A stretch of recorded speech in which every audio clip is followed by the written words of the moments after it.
Hello दोस्तों, आपका फिर से स्वागत है मेरे YouTube चैनल पर। और आज हम देखेंगे हमारा सर्कल जो चैप्टर का लेक्चर नंबर 6। देखो, पिछले लेक्चर में दो थ्योरम पढ़े, सेवेंथ और एट। अभी इस थ्योरम में नाइन्थ और एक नई चीज पढ़ने वाले हैं। देखो नाइन्थ थ्योरम क्या है? इफ अ लाइन सेगमेंट, देखो इस थ्योरम सर्कल की, तो सर्कल निकाल लेते हैं, सेंटर पे सर्कल। देखो अभी थ्योरम का, if a line segment joining two points subtended equal angles at the two other points lying on the same side of the line contains the line segment. The four points lie on a circle. That is, they are co-cyclic. देखो इतना मैंने बोला, आपको कुछ समझ नहीं आया। इसलिए इस थ्योरम का पूरा पूरा मतलब क्या है पता है?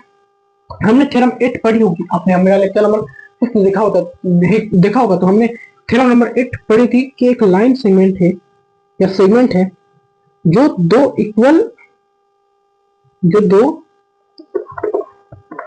एंगल, सॉरी, जो दो एंगल बना रही है सर्कल के जो पॉइंट्स है, सर्कल पर जो पॉइंट्स है उन पर, तो दो एंगल इक्वल होंगे, मतलब ये दोनों एंगल इक्वल होंगे। यही इस थ्योरम में क्या बोला गया आपको पता है? कि जब ये दोनों एंगल इक्वल होंगे, ये दोनों एंगल इक्वल होंगे, तो ये जो चार पॉइंट है, समझो ए बी सी डी, तो ये points A B C D ये कोसाइक्लिक होंगे। आर कोसाइक्लिक और कोसाइक्लिक का मतलब the points lie on a circle. ये कोसाइक्लिक का मतलब, कोसाइक्लिक जो पॉइंट्स है वो सर्कल पर लाई करते हो, जितने पॉइंट्स है जो सर्कल पर लाई करते हो उनको बोलते हैं कोसाइक्लिक। और थ्योरम क्या कहते हैं भाई? जब ये दो एंगल इक्वल होंगे, इस सेगमेंट ने बनाए, ये दो एंगल इक्वल होंगे, तब ये चार पॉइंट्स है ना, ये कोसाइक्लिक होंगे। कोसाइक्लिक मतलब ये सर्कल पर लाई करते होंगे। अभी थ्योरम तो थोड़ी अजीब दिखती होगी, अजीब है भी। थ्योरम क्या कह रही है? जब ये दो एंगल इक्वल होंगे, सेगमेंट बना रही है, सेम सेगमेंट जो दो एंगल बना रही है, ये दो एंगल इक्वल है ही, क्योंकि थ्योरम बोल रही है जब इक्वल है तो जो चार पॉइंट्स है वो कोसाइक्लिक होंगे, मतलब point lie on a circle. यही है थ्योरम कह रही, बाकी कुछ नहीं कह रही। बोले सर क्यों कह रही है, देखेंगे। समझ के थ्योरम तो समझ के ना भाई। हमने 8th थ्योरम में क्या कहता कि एक सेगमेंट दो एंगल सर्कल पर बना रही है, वो दो एंगल इक्वल है। उसका आगे का, ये दो एंगल इक्वल है तो ये चार पॉइंट्स है ना, ये कोसाइक्लिक होंगे, मतलब ये चारों के चारों पॉइंट्स सर्कल पर लाई करते होंगे। समझ गए? तो चलो इसका स्क्रीनशॉट निकाला तो निकाल लीजिए। चलो आगे बढ़ते हैं। चलो देखो दोस्तों, यहाँ हम देखेंगे प्रूफ। देखो इसका प्रूफ मैं डायरेक्ट प्रूफ ले रहा हूँ, देखो हम बाकी की बातें लिख रहे हैं। इसका प्रूफ बहुत सिंपल है, हम कुछ लिखने वाले ज्यादा, सिर्फ देखने वाले। देखो समझो, मैंने पहले माना, मैंने एज्यूम किया कि ये चारों point A B C D are not कोसाइक्लिक।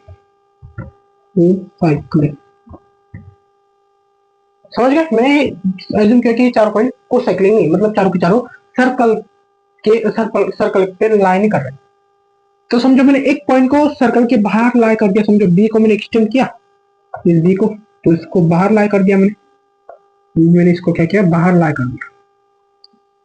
बाहर लाई कर दिया मैंने इसको, क्या किया, बाहर बी ये बाहर लाए। यहाँ तक बात क्लियर है? मैंने बी को बाहर लाया कर दिया, क्योंकि भाई मैं मान रहा हूँ कि चारों पॉइंट कोसाइक्लिक नहीं, मतलब सर्कल पर लाया नहीं करते, तो एक को तो बाहर निकालना पड़ेगा। समझ गए? अभी देखो अभी ये जो पॉइंट है, ये जो लाइन इस सर्कल को इंटरसेक्ट कर रही है, इस पॉइंट को नाम दिया मैंने बी डैश। समझ गए? बी डैश नाम दिया। अभी देखो ये triangle B dash B D, triangle B dash B T पे देखो, बी डैश बी टी पे ये वाला ट्रायंगल, ये आर्क निकाल लेता हूँ फिर आपको ठीक से समझा। ये वाला ट्रायंगल, अभी ये आर्क में फिर से निकाल। देखो अभी इस ट्रायंगल पे ध्यान देना।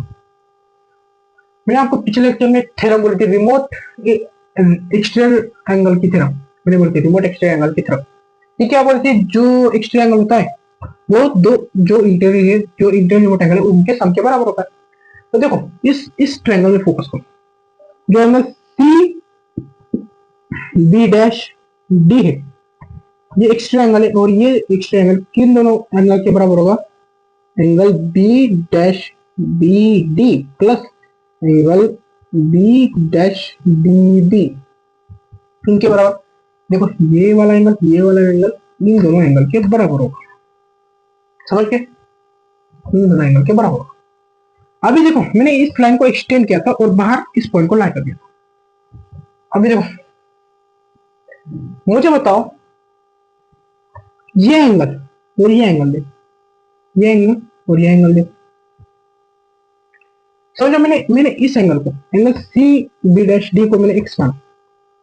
तो देखो मैंने क्या किया है, असल में ये कैसा एंगल था और मैंने इधर इधर तक था, इधर तक देखो ये ऐसा था, इधर तक, इधर एक था, पर मैंने इसको और एक्सटेंड किया, इस लाइन को देखो, इसी लाइन थी और इस लाइन को मैंने और एक्सटेंड किया और यहाँ तक ले गया और यहाँ पे इसे पॉइंट जोड़, समझ गए, इतना ही क्या बने। और इसको नाम दिया, इस पॉइंट को बी डैश, इसको बी।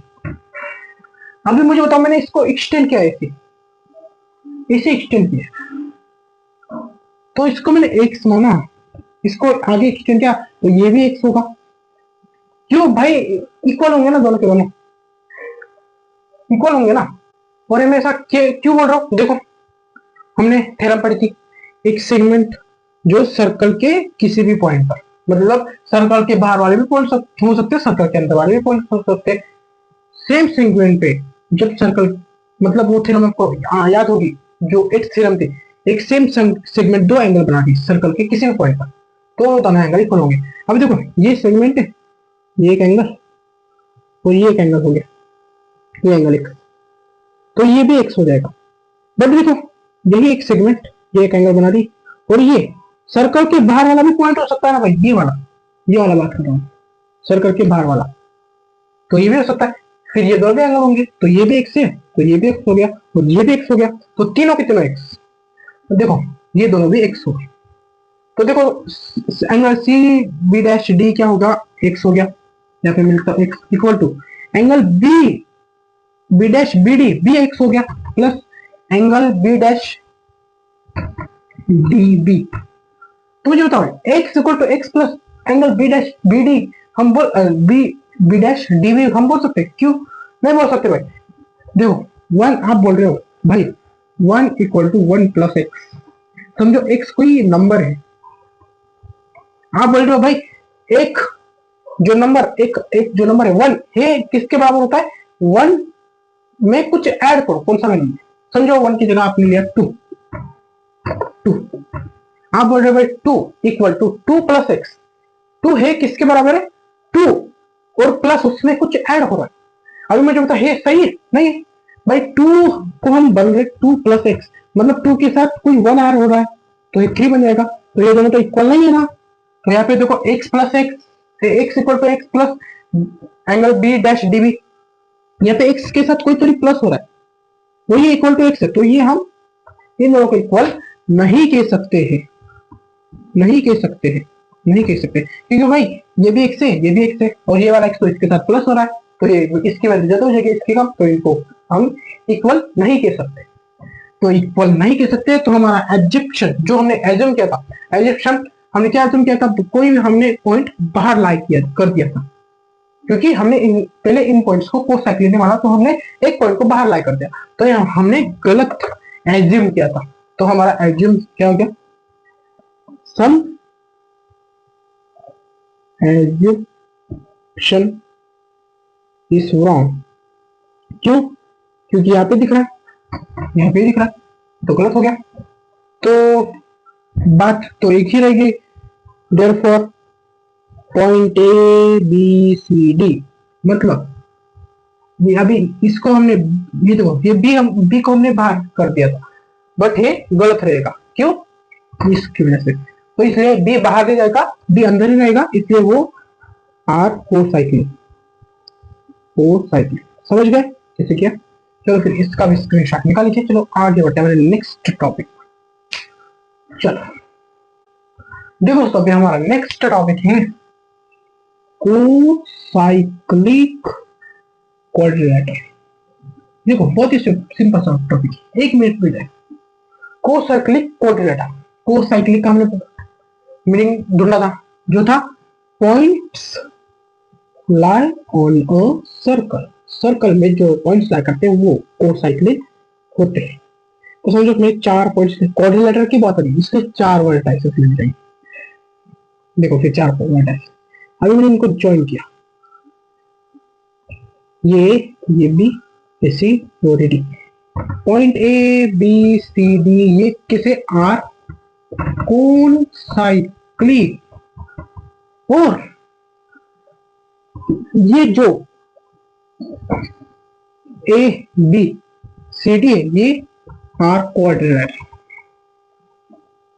देखो क्वाड्रिलेटरल, देखो पॉइंट एबीसीडी ये कौन साइक्लिन भी है और ये पॉइंट्स मिलकर क्वाड्रिलेटरल भी बना रहे हैं, तो ये क्वाड्रिलेटरल भी हो गया एबीसीडी। इसको बोलते हैं कौन साइक्लिन क्वाड्रिलेटरल। जिस क्वाड्रिलेटरल के जो वर्टाइसेस है वो सर्कल पे लाई करते हो, वो सर्कल पे लाई करते हो, उनको बोलते हैं हम, उसको बोलेंगे आप, उसको कहते हैं कौन साइक्लिक क्वाड्रिलेटरल। मैं लिखता हूं कौन साइक्लिक क्वाड्रिलेटरल, समझ गए। जिस क्वाड्रिलेटरल के वर्टाइसेस सर्कल पे लाई करते हो उसको बोलते हैं हम कौन साइक्लिक क्वाड्रिलेटरल। अभी ऐसा क्वाड्रिलेटरल तो हम सर्कल के अंदर देखेंगे, तो जो भी कौन साइक्लिक क्वाड्रिलेटरल थे वो सर्कल के अंदर होते हैं, क्योंकि इनके वर्टाइसेस भी कौन साइक्लिक होते जो सर्कल पे लाई। समझ दोस्तों, वो जिसने दूसरा था कौन साइक्लिक क्वाड्रिलेटरल, उसके नाम से समझ कौन साइक्लिक मतलब point lie on circle, quadrilateral मतलब क्वाड्रिलेटरल। इससे क्वाड्रिलेटरल के वर्टाइसेस मतलब पॉइंट्स जो सर्कल पे लाई करते, समझ गए। तो फिर इसका स्क्रीनशॉट निकाल लीजिए। इसी के साथ लेक्चर नंबर 5 हम यही खत्म करते हैं, मिलते हैं अगले लेक्चर में। चलो चलता हूँ, इसका स्क्रीनशॉट निकाल लीजिए।